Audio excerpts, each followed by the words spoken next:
Buen día. Gracias, doctora. Es para nosotros un gusto en el seno del Consejo Científico recibirla el día de hoy y que haya tenido la amabilidad de compartir la charla sobre esta temática. En el seno del Consejo Científico organizamos este tipo de charlas científicas con el fin de promover la interacción y aumentar el conocimiento de los miembros del área, pero también lo compartimos a personas externas al Consejo Científico. Entonces, en este momento estamos solo los miembros del Consejo Científico. La actividad la va a coordinar la doctora Gerardina Umaña, a quien le doy la palabra. Gracias. Hola Rosa, buenos días. Un gusto volver a contactarla.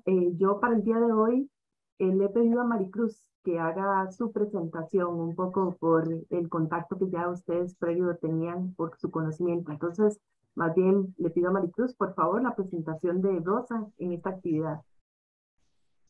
Podemos darle ya acceso a las personas, Gaby.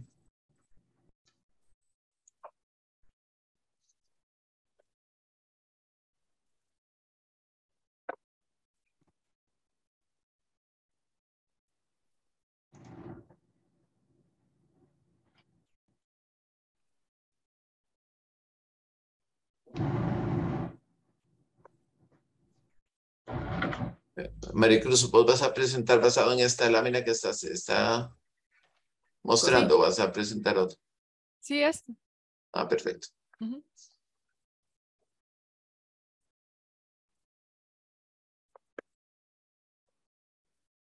Sí, les agradezco que me indiquen cuándo.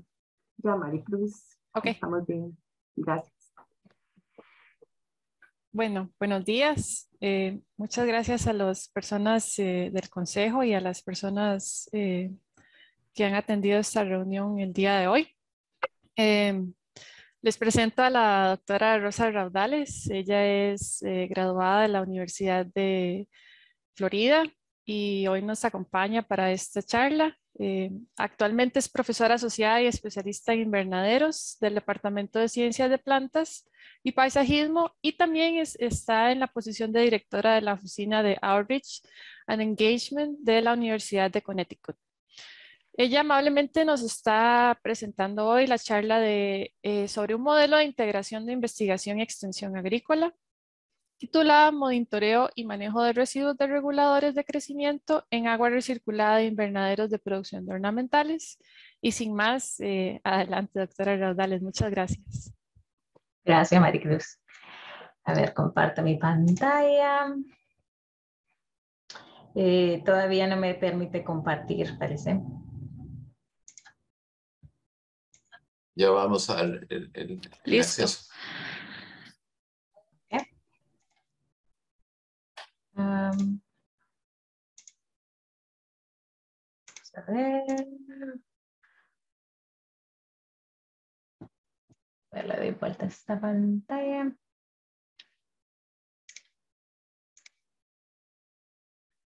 ¿Ya miran mi pantalla? Ya, ¿Sí? ahora sí.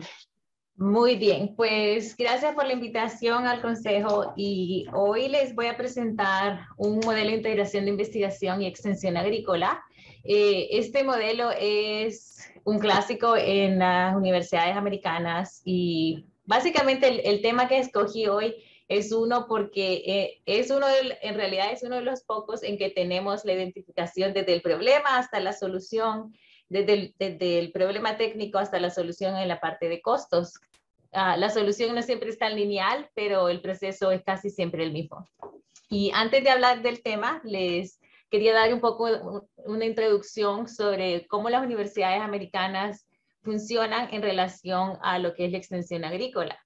Y este modelo empieza desde 1860, en donde se fundó lo que se llama Land Grant Universities, y Land Grant quiere decir la adquisición de tierras, y de momento es un tema controversial, aunque en el momento se hizo con muy buena intención.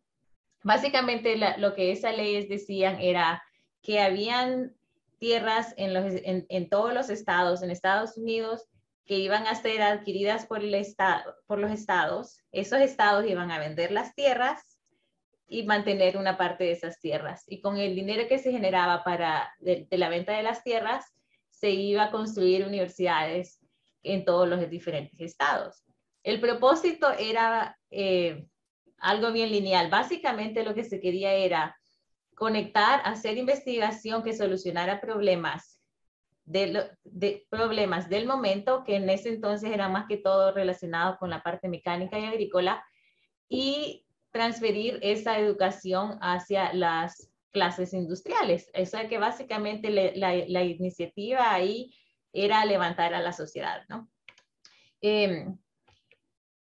La evolución de esto ha cambiado mucho y ahora tomo parte de la oficina de Community Outreach and Engagement, como dijo Maricruz, y la verdad que las universidades han evolucionado a cambiar en lugar de ser algo más lineal, en que simplemente transferimos conocimiento.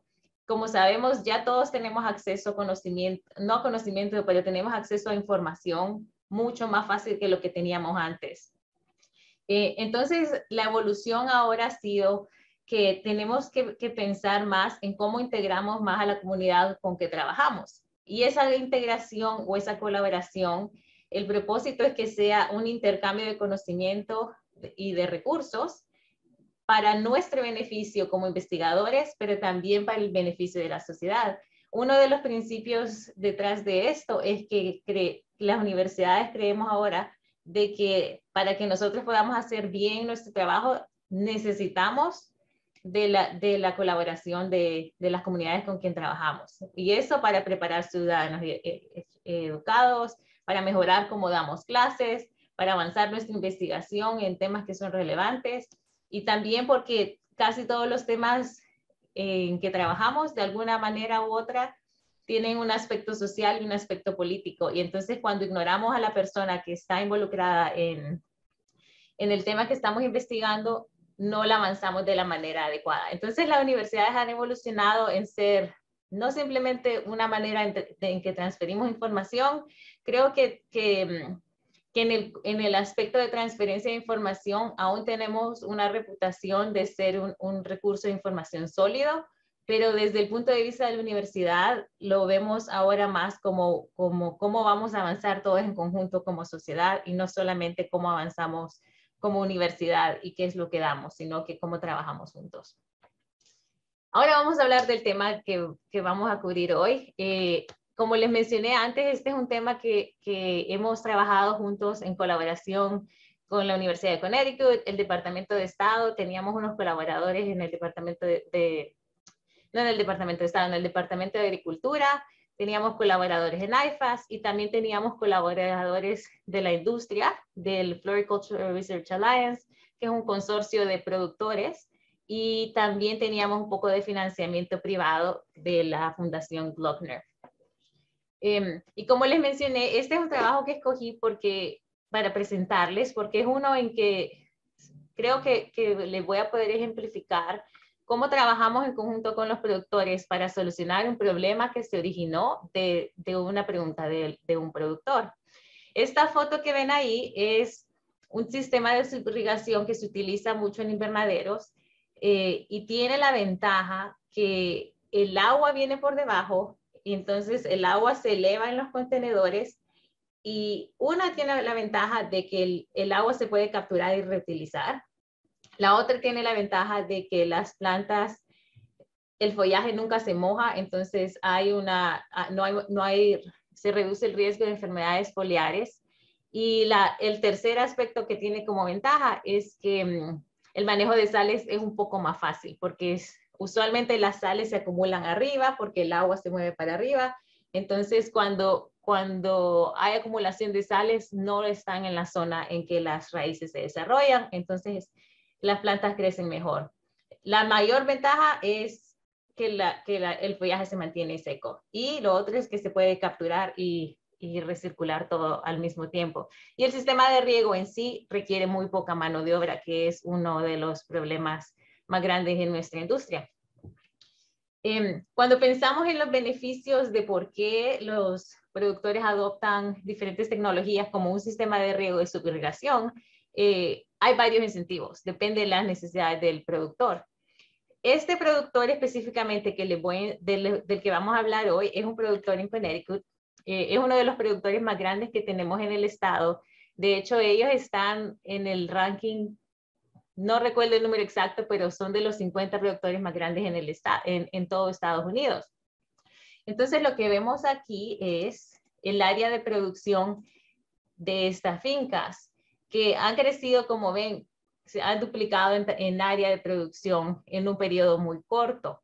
Una de las desventajas de estar en un estado como Connecticut es que hay mucha regulación. Connecticut es un estado demócrata, muy pro socialismo, y entonces cada pequeño pueblo maneja las regulaciones.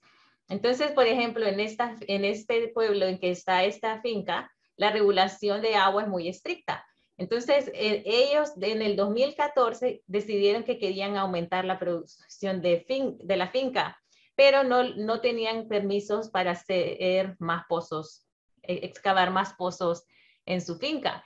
Pero un productor muy avanzado y un productor muy creativo, lo que empezaron a recircular agua, empezaron a obtener tenían su sistema de subirrigación, y además de eso empezaron a recircular más agua de lo que hacían al principio. Y lo que ustedes pueden ver es que en el 2013, esta línea azul, esa era la cantidad de agua que utilizaban, y las unidades ahí son galones por pie cuadrado. Y la razón por la que uso esa unidad es porque cuando los productores convierten sus ingresos, generalmente ellos dicen cuánto es mi ingreso por pie cuadrado de invernadero. Entonces los costos casi siempre los vemos de esa misma manera.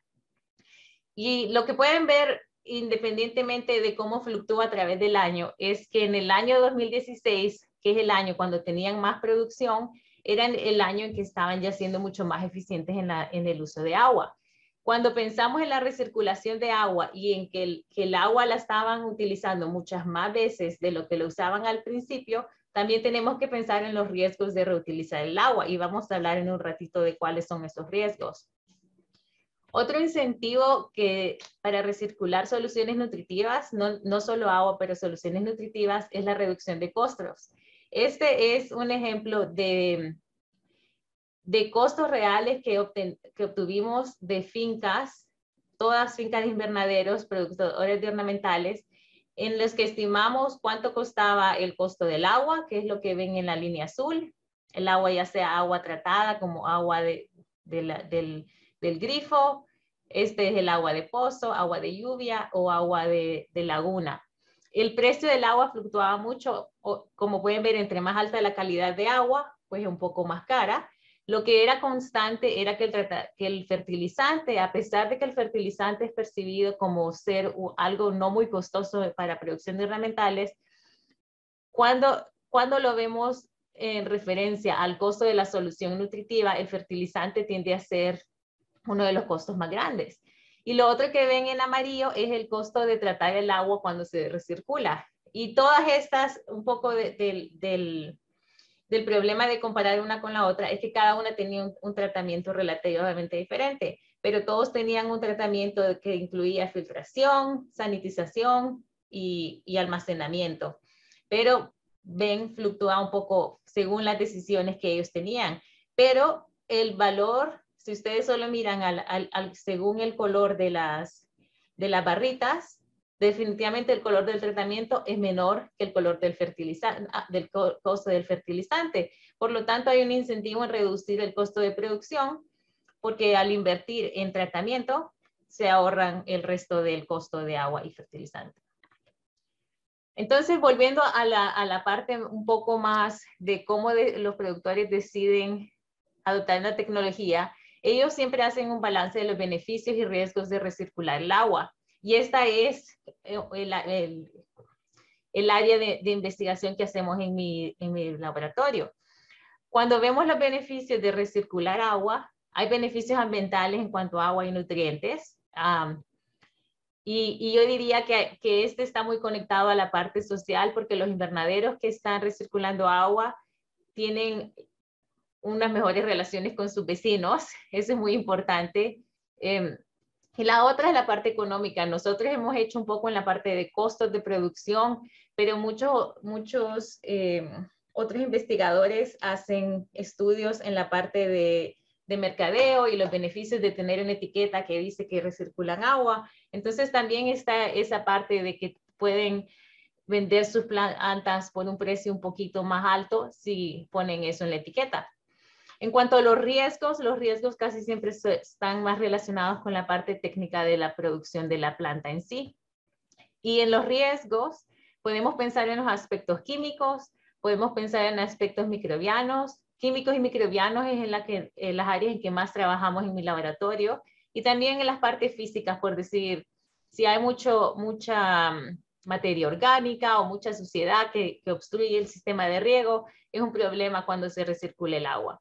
En la parte de microbianos, pues patógenos es una de las que siempre se viene de primera mano, pero también podemos pensar en cosas como el alga. El alga se acumula bastante, sobre todo en los invernaderos que tienen mucha luz, mucho fertilizante, y también biofilm que obstruye los sistemas de riego es otra de las áreas que son importantes. Hoy vamos a hablar en la parte de químicos. En la parte de químicos vamos a hablar específicamente de un regulador de crecimiento, pero cualquier otro pesticida que se aplique en el agua tiene riesgo de que se acumule. Y también podemos pensar en la parte de sales y de los fertilizantes, que a veces también tiende a ser un problema según el recurso de agua que tengan. Entonces, hoy vamos a hablar de paclobutrazol. El paclobutrazol se utiliza bastantísimo en la industria ornamental. Y cuando hablo de la industria ornamental, estoy hablando de la producción de plantas en contenedores, que es una de las industrias en Connecticut, es la industria número 1 para el estado. Somos un estado un poco diferente en ese sentido. No producimos maíz, no producimos soya, producimos plantas ornamentales. Paclobutrazol es un regulador de crecimiento y pertenece a la familia del triazol. Hay varios fungicidas que también pertenecen a esta familia. El modo de acción es inhibición de la síntesis de ácidos gibberélicos en el meristema. O sea que básicamente lo que hace es inhibe la síntesis de gibberelina, entonces la elongación de células no sucede y las plantas crecen más compactas. Esto es deseado porque una planta compacta es una planta como más sólida, se mira más bonita. Y una de las cosas que es muy importante para entender las consecuencias de por qué estamos viendo este proyecto es que el paclobutrazol se absorbe por las raíces, por los tallos y por las hojas. La absorción por hojas es menos eficiente que la absorción por raíces. Por raíces, la absorción es mucho más eficiente, más rápida, y como van a ver, la dosis es bien diferente. Estas son las recomendaciones según la etiqueta en miligramos por litro, y ven que la aplicación foliar es mucho mayor que la aplicación por sustrato, precisamente porque la absorción es más eficiente por la raíz. Por lo tanto, los productores tienen la opción de que pueden aplicar el paclobutrazol, ya sea foliar, ya puede ser por sustrato, o algo que se llama Sprench, que no supe cómo traducirlo, pero básicamente es una combinación de aplicación foliar, pero tratando de aplicar bastante que caiga al sustrato. O sea, como que usualmente cuando la recomendación de foliares, uno dice, la recomendación es que se cubra la hoja, pero sin que gotee demasiado. El Sprench es todo lo contrario, se aplica bastante y con la intención de que quede un poco de residuos en los sustratos. Importante que pongan atención a estos números, porque de aquí en adelante voy a hablar más de miligramos por litro. Entonces, 1 miligramo por litro es igual a 1 parte por millón y es equivalente a 1000 partes por billón o 1000 miligramos por litro. Esta no es parte de mi investigación, pero es parte de una investigación que se hizo en la Universidad de Florida hace muchos años, en la que estudiaron qué pasaba si aplicabas unas dosis única de paclobutrazol en el sistema de subirrigación, a qué dosis mirabas una reducción de crecimiento de 30% de biomasa o más, y a qué dosis cuando la aplicación es continua, se miraba una reducción de crecimiento. Entonces, lo que estamos viendo aquí es que begonia es uno de los ejemplos de plantas más sensibles a paclobutrazol. Entonces, en begonia, con una vez que el agua tenga 11 miligramos por litro, la planta va a crecer 30% menos de lo que crecería si no tuviera esa aplicación. Si el agua tuviera una dosis de 5 microgramos por litro de manera continua, entonces la planta reduciría 30%. O sea que una dosis muy pequeñita presente de manera constante en el agua puede definitivamente reducir el crecimiento. Y la consideración es que estos químicos se utilizan bastante en la industria, pero la razón por la que se utilizan es porque el productor quiere tener control. Si este químico se encuentra de manera no deseada, entonces se pierde el control en cuanto al crecimiento y al tiempo en que vamos a sacar las plantas. Entonces, solo como referencia y para el contexto, una aplicación temprana, o sea que si mi agua tiene una dosis muy temprano en el sistema de producción o en el ciclo de producción, vamos a pensar en que el problema para el productor es que se extiende el ciclo de producción y eso no es deseado. Una aplicación tardía quiere decir que si tuviéramos contaminación de paclobutrazol tarde en el crecimiento, va a afectar la floración.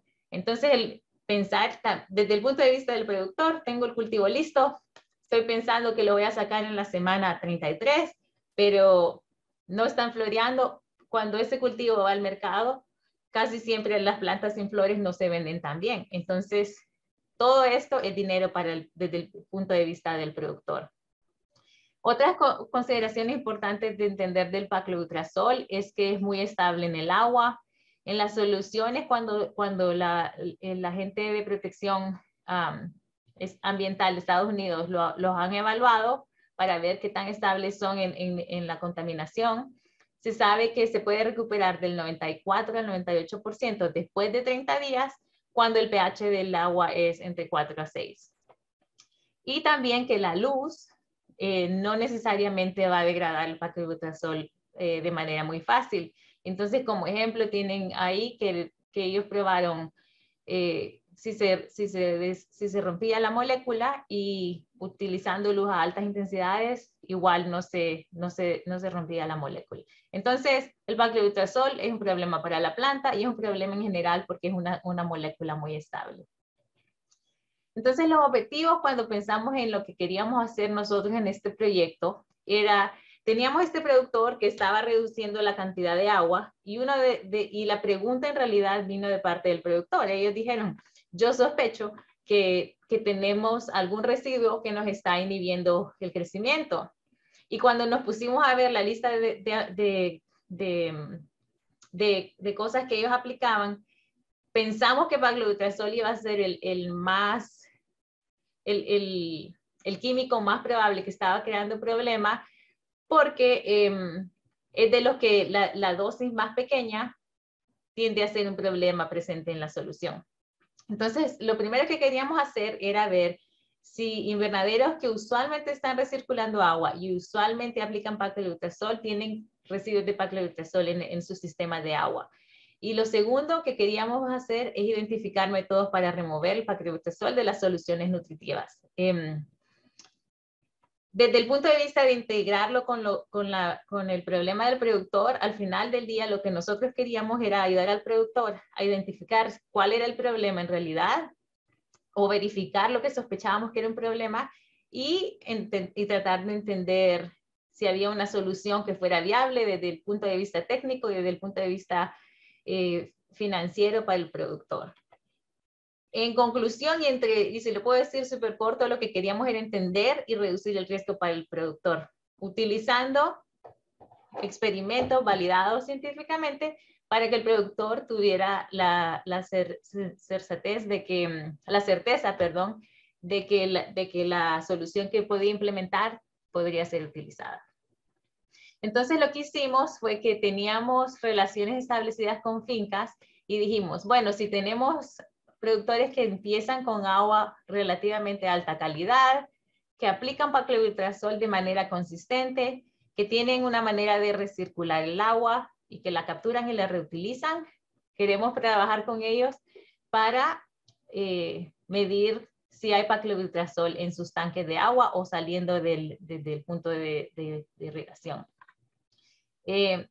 Como teníamos este criterio muy definido de qué criterio queríamos utilizar, no podíamos extendernos a un número muy largo de fincas. Entonces lo hicimos en primavera y en otoño. En primavera, cuando se producen plantas ornamentales, teníamos 8 fincas que colaboraron con nosotros, y en otoño teníamos 5 fincas que colaboraron con nosotras. Todas ellas hacían eso, aplicaban paclobutrazol, recirculaban el agua y tenían una manera fácil de poder capturar esa agua residual y enviarnos la muestra. Que parte de lo que es muy importante cuando estamos trabajando con productores es que el productor también tenga, uno, la intención y la disponibilidad de enviar muestras, pero lo otro es que también pueda tener a alguien asignado, porque en algunas teníamos un poco más de fincas, pero la verdad que ellos no tenían gente asignada, entonces no nos mandaban las muestras de manera consistente, así que terminamos con 8 y con 5 en cada temporada. El muestreo y procesamiento, básicamente lo que tratamos de hacer cuando trabajamos con los productores es que se los tratamos de hacer lo más fácil posible, les mandamos un kit de muestreo, ellos solo tienen que colectar la muestra, etiquetarla, les mandamos aquí también un formulario porque necesitamos cierta información de la aplicación, de cuánto aplicaron, de qué tipo de paclobutrazol aplicaron, la dosis, etcétera. Y después esto teníamos nuestros colaboradores en el Departamento de Agricultura y ellos hacían básicamente el procesamiento de muestras para medir la cantidad de paclobutrazol en el agua. Entonces lo que vimos de las fincas es que cuando medimos paclobutrazol, aquí estamos viendo otra vez como referencia, estos son microgramos por litro, como referencia si teníamos 5 microgramos por litro de manera continua, sería un problema para un cultivo como begonia, ¿no? Lo que vimos es que en el agua residual tenemos niveles más altos en primavera que en otoño. Lo que hicimos para que se pudieran, un paso atrás, una de las cosas que es importante ver en primavera es que aquí tenemos estos puntos que eran residuos que eran extremadamente altos de algunas fincas. Entonces, en la primavera, sobre todo cuando pensamos desde el ángulo de riesgo, a veces, aunque esperamos que el agua residual tenga niveles bajos, hay fincas en que pueden tener un aumento de la concentración mucho más arriba del umbral de toxicidad y se pueden esperar que los efectos serían extremadamente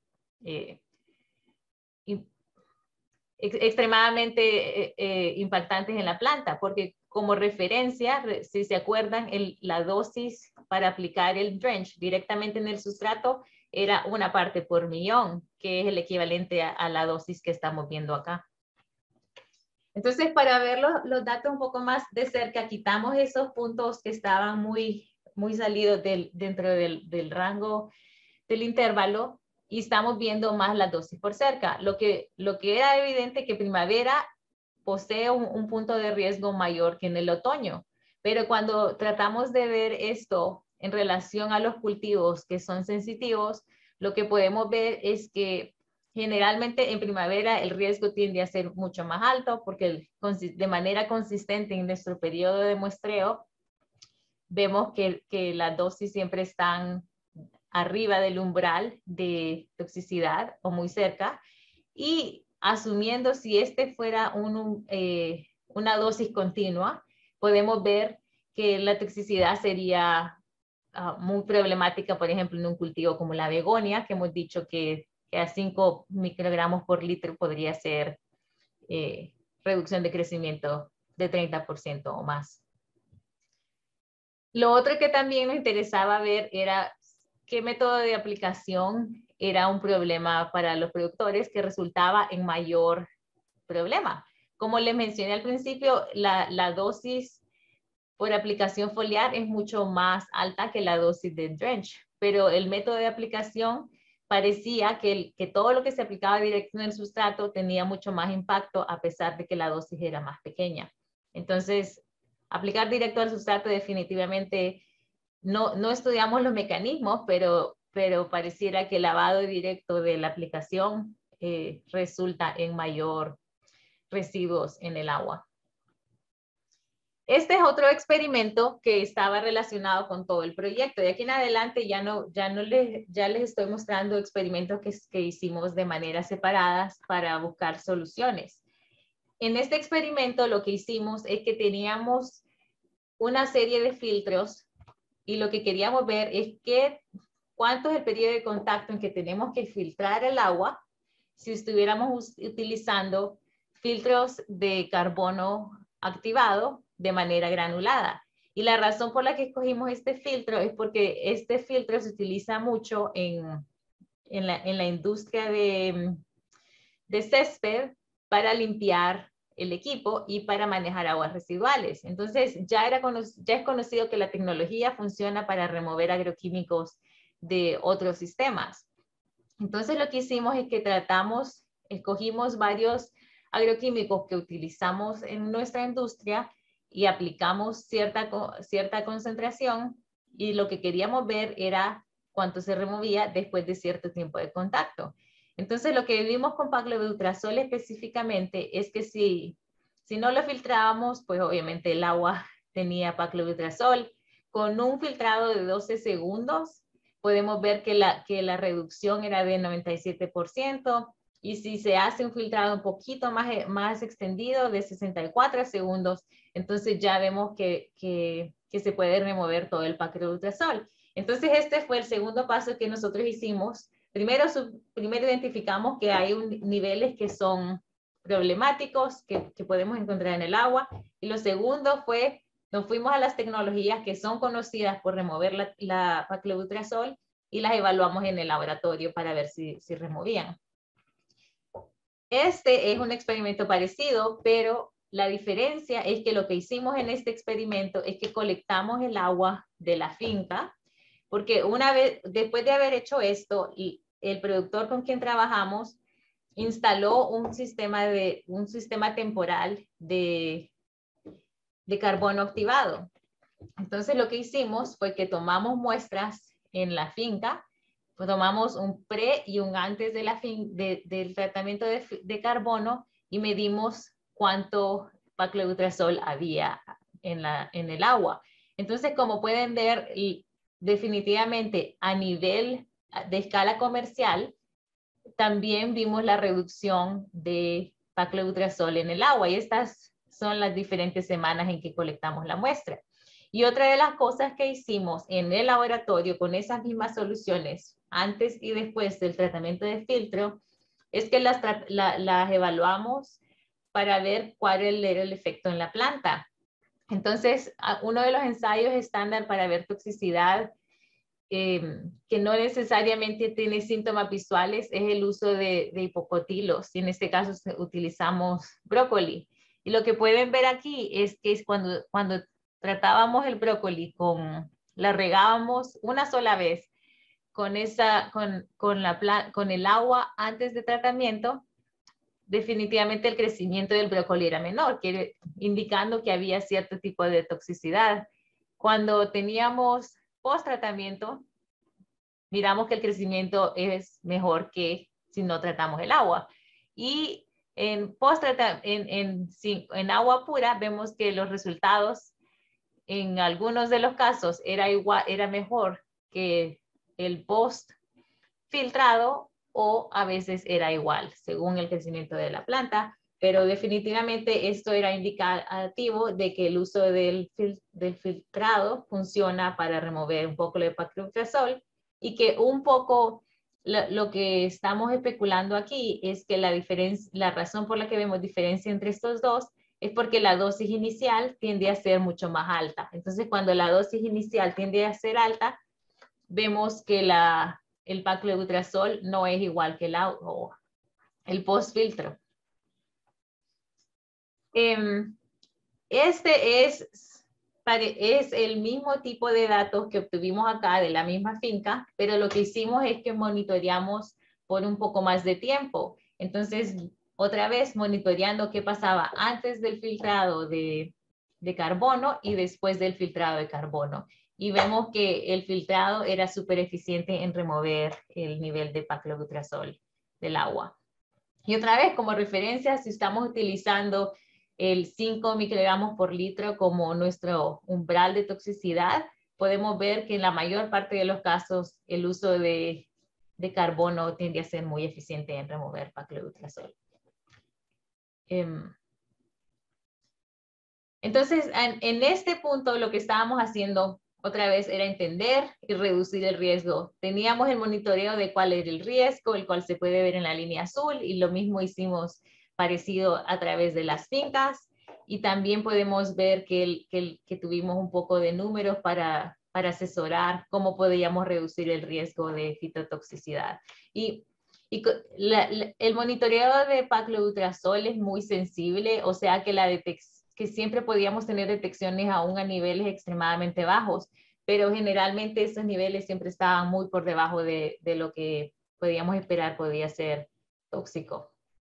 Y lo otro que era interesante ver también es que hay definitivamente periodos en que las fincas, que cuando están a pico de producción, tienen un mayor riesgo, y eso es importante para ellos desde el punto de vista de monitoreo, porque una de las cosas que esta finca hace como de manera continua es que manda muestras al laboratorio para monitorear que su sistema sigue funcionando.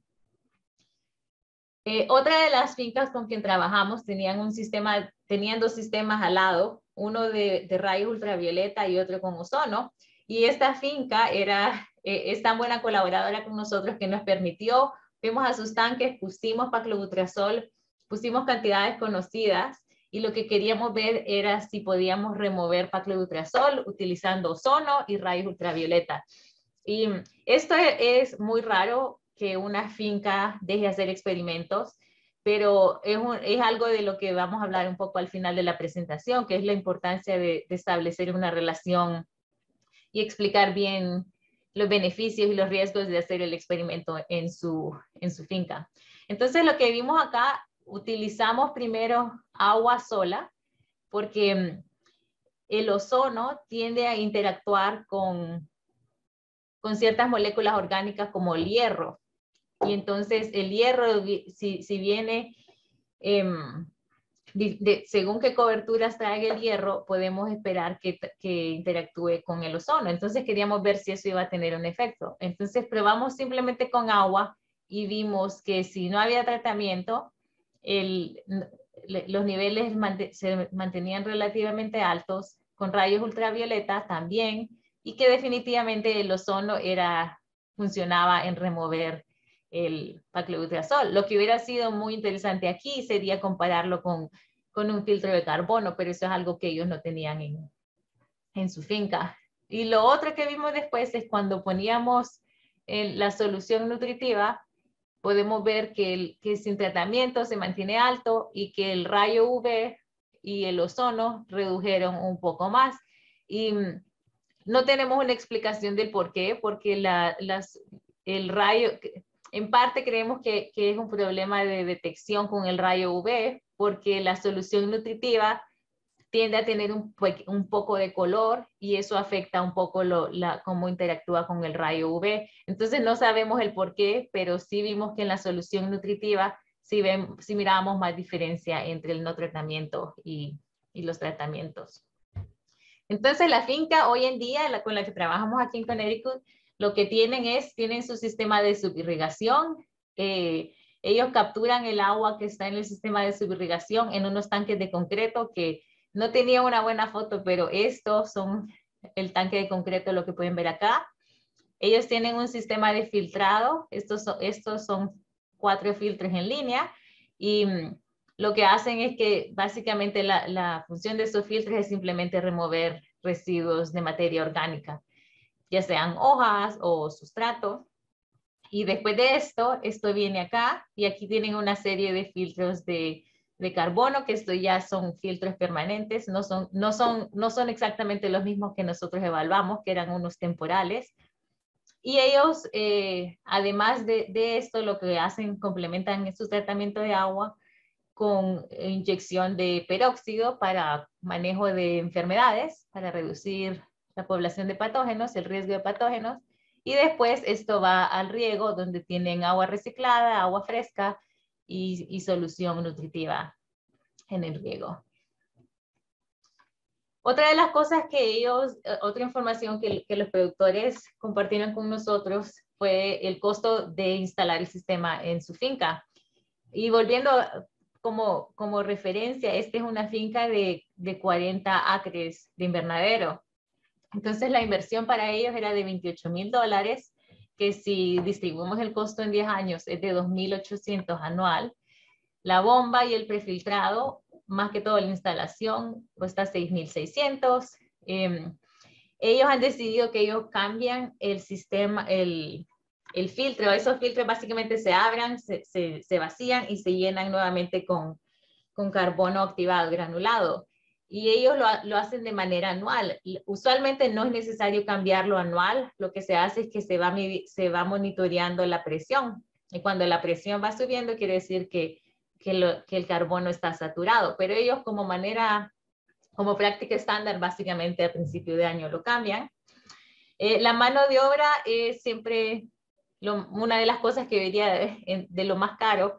En este caso no requiere mucho tiempo manejar el sistema, y lo que más requiere tiempo en realidad es limpiar el prefiltrado, que como ustedes vieron, esos cilindros tienen unos filtros más o menos pequeños, pero son filtros que son bien pequeñitos en cuanto al poro del filtro. Y la razón por la que tienen algo pequeñito es porque no quieren que ese filtro sature el carbono y entonces no funcione bien. Entonces por eso tienen un filtro que requiere un poco más de cambio. Y el análisis mensual, que es lo que mandan todos los meses para monitorear que el sistema esté funcionando, y es algo que siempre nosotros recomendamos a los productores con que trabajamos, que en este caso es algo que ellos no pueden monitorear en casa. Según qué tratamiento estén utilizando, pueden monitorear si el tratamiento funciona en casa, pero en este caso tienen que mandarlo a un laboratorio para que le hagan su análisis. En resumen, lo que aprendimos fue que los niveles residuales o el riesgo de toxicidad de paclobutrazol en soluciones recicladas en los invernaderos ornamentales es mucho mayor en primavera que en otoño. Entonces, cuando nosotros desarrollamos recomendaciones para productores, pues obviamente decimos que les enfatizamos que tienen que tener monitoreo de posible toxicidad. A veces la toxicidad no es visual, o sea que cuando ven que el crecimiento no está muy parejo o no coincide con lo que son los ciclos de producción, pues considerar que este puede ser un problema. También considerar que el tipo de aplicación tiende a afectar el residuo que vemos en el agua. Entonces hay un riesgo de que haya la presencia continua de residuos de paclobutrazol y posiblemente otros reguladores de crecimiento. Nosotros no monitoreamos ningún otro químico ni regulador de crecimiento, pero es posible que pueda ser un problema. Lo que aprendimos también es que el filtro de carbono activado de forma granular y el ozono pueden reducir la concentración de paclobutrazol en soluciones nutritivas. O sea que ambos tratamientos se pueden utilizar en las fincas para reducir el riesgo. El ozono, nosotros hicimos análisis de costos de ozono en otro proyecto, y el ozono es uno que usualmente no amerita la implementación de ozono el costo, porque hay alternativas que funcionan bien para problemas específicos y no cuestan tanto. Y ahora que lo estoy diciendo en voz alta, hubiera incluido los costos acá, pero son extremadamente altos. Y finalmente que vimos que hay una viabilidad técnica y comercial de reducir el riesgo de paclobutrazol en el agua y hacerlo de una manera en que tiene sentido para el productor. La solución es algo que algo que vimos en nuestro laboratorio, pero que definitivamente fue validado en finca y que la implementación tiene viabilidad para que los productores la usen. O sea que parte del beneficio de hacer una mezcla de ensayos en fincas y validadas en nuestros laboratorios es que también cuando hablamos con otros productores que están fuera del círculo de los participantes o de los productores con que colaboramos usualmente, desde el punto de vista de ellos de adoptar una tecnología, siempre que ellos escuchan que es otro el productor que ha probado el sistema, que después de probarlo lo implementó, pues aunque es algo que no medimos, sí creemos que tiene un efecto en cuanto a la manera en que los productores perciben cómo una solución puede ser implementada en su finca. Porque hay experimentos que nosotros hacemos en los que por cualquier tipo de razón no podemos hacer experimentos en finca, como por ejemplo nosotros ahora estamos trabajando en desarrollar o identificar agentes microbianos que son nativos a soluciones hidropónicas para ver si tienen efecto para controlar patógenos. Eso, por ejemplo, no podemos introducir patógenos en una finca. Entonces, cuando desarrollamos la solución o cuando estamos tratando de decirle al productor que una práctica resulta en incrementar ese tipo de poblaciones, porque no tenemos la validación en finca, creo que es un poco más difícil hacer que un productor pueda incorporarlo en su práctica. Entonces, este proyecto por eso también ha sido uno de los fáciles de presentar en ese sentido. Una de las cosas con las que quiero terminar es la importancia de pensar que esto no sucede de la noche a la mañana. Uno siempre, en nuestra posición, siempre escuchamos los diferentes problemas de productores. En general, los productores, hay unos que tienen preguntas que son técnicas a los que ya las respuestas existen. Hay otros que las respuestas no las tenemos. Para las respuestas que existen, pues solo buscamos la información y la compartimos con ellos o lo conectamos con la persona que les pueda proveer el mejor tipo de información. Pero el ejemplo de este productor que nos dejó ir a hacer experimentos en su invernadero, que dejó de hacer lo que estaba haciendo para ayudarnos a hacer las mediciones, es algo que toma mucho tiempo desarrollar ese tipo de confianza y que ellos sepan el valor del trabajo que uno hace. Entonces, eso toma tiempo. La verdad que yo puedo decir, yo me beneficié mucho del trabajo que había hecho mi asesor de tesis. Mi asesor de tesis trabajaba mucho con productores, entonces yo empecé a trabajar con productores cuando trabajaba con él. Después empecé a trabajar sola, pero ya los productores sabían de mi estilo de trabajo, ya me conocían. Entonces, eso es algo que toma muchísimo tiempo hacer, tanto que le comuniquen.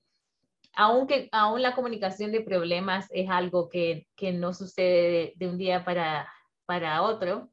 Y lo otro es que depende mucho de la cultura de los productores. En nuestro caso, por ejemplo, la cultura de los productores que están cultivando plantas ornamentales en invernaderos, tienen una cultura de compartir, de solucionar problemas juntos. De hecho, muchos de ellos se escuchan historias que a veces, si pasó un huracán por una zona, otros productores ayudan a llenarle las órdenes a los productores. Entonces existe esa cultura en que se ayudan unos a otros. Y si se los preguntan, ellos mismos dirían, no, es que entre mejor esté mi competidor, yo también me beneficio, que la industria sea fuerte y sólida.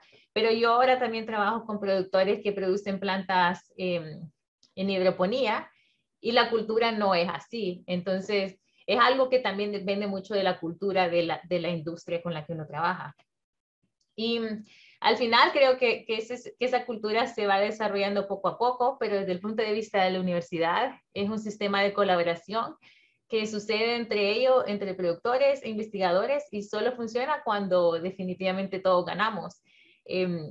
Esa cultura de que de que voy, hago lo que quiero hacer en tu invernadero y nunca más escuchan de mí, ya no existe. Y de hecho, en mi nuevo rol en directora de Outreach and Engagement, es una de las cosas que vemos en otras industrias. Por ejemplo, podemos ver industrias en la medicina o industrias en salud, donde hay gente que van, hacen experimentos, se van y nunca regresan. En cambio, la extensión agrícola tiene esa facilidad de que tenemos la cultura de quedarnos ahí y trabajar con nuestra gente por mucho tiempo. Entonces, la importancia de construir y mantener relaciones es esencial para poder hacer investigación que podamos hacer integrándola con los productores.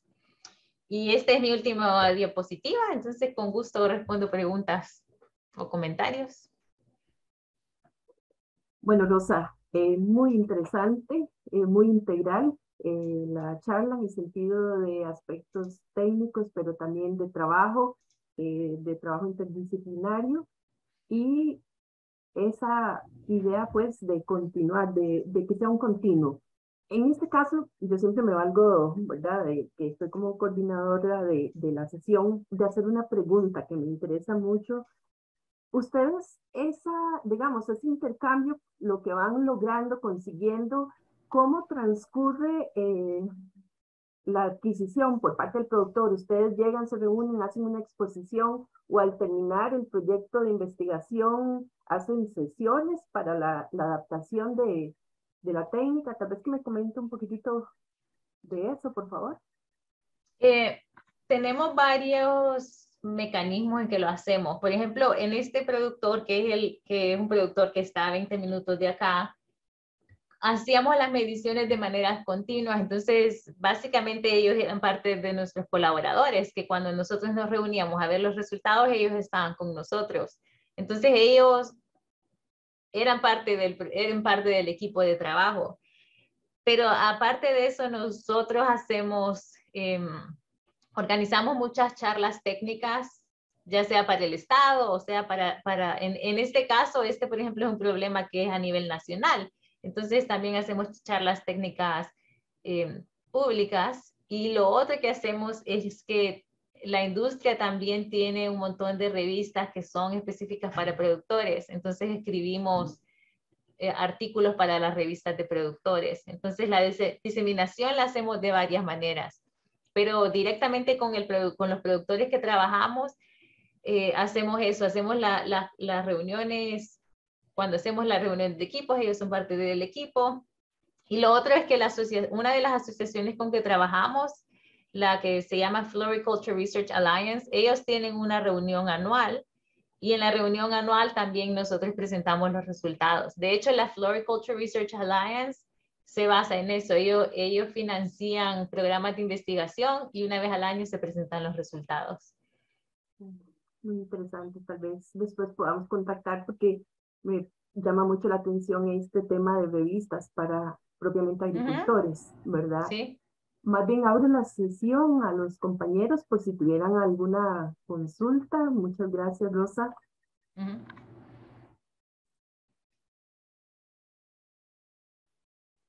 Francisco. Gracias, Rosa. Es muy interesante la presentación. Quisiera conocer dos aspectos. Primero, sobre esta parte de interacción con los productores y luego hablar un poco sobre la temática de la experimentación que se hizo. En esto que preguntaba Gerardina, ¿cuál es la relación económica que existe con la empresa?